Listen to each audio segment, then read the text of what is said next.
So, what's up mga kabuktot na ka-Facebook. Ayan, kapapark lang dito sa fabrication.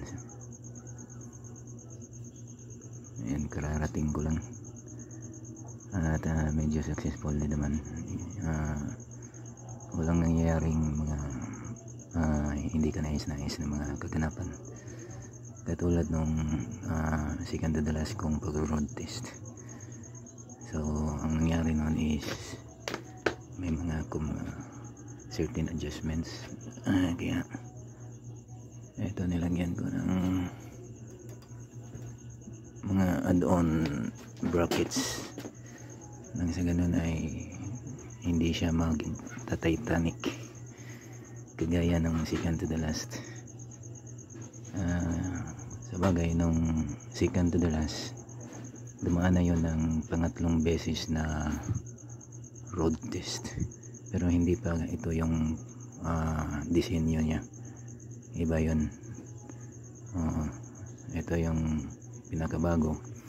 Pero nung pinakaunang disenyo, dumaan yun ng 3 beses sa madaling araw na pag-road test, at nung dumating yung ika-3, doon nagkaroon ng complication. So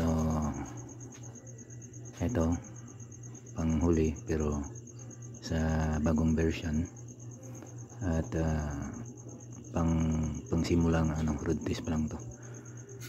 Ewan ko kung uulitin ko pa ito ng pangalawa at pangatlo, kasi kadalasan pag marami na yung pag-road test, dapat talaga subok ang tibay.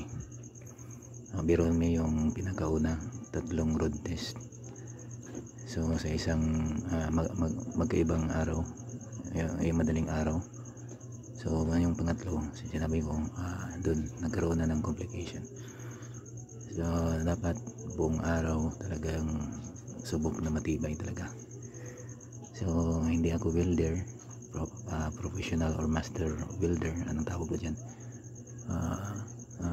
Natututo lang ng paunti-unti, kaya ito chinek ko yung mga add-on brackets, yung sinabi ko, nang sa ganun ay mapatunayan ko kung ano yung kailangan pang i-fix.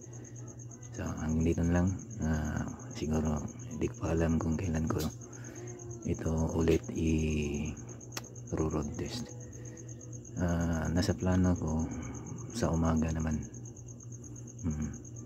either morning or dito sa afternoon.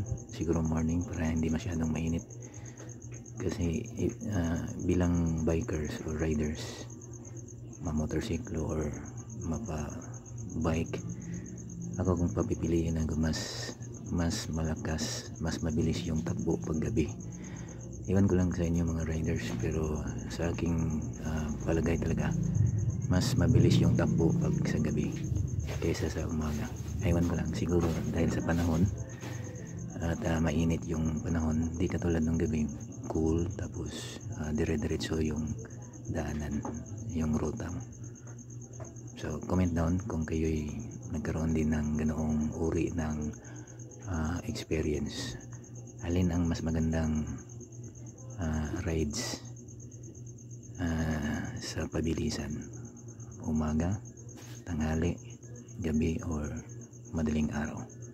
Sino yung mas relax or medyo sa mga ganito lang, mga bike, alin dito yung mas magaan yung pakiramdam mo na magpapadyak? Morning, afternoon, evening, or dawn? Comment down below and see you to the comment box. This is Buktot. Peace out.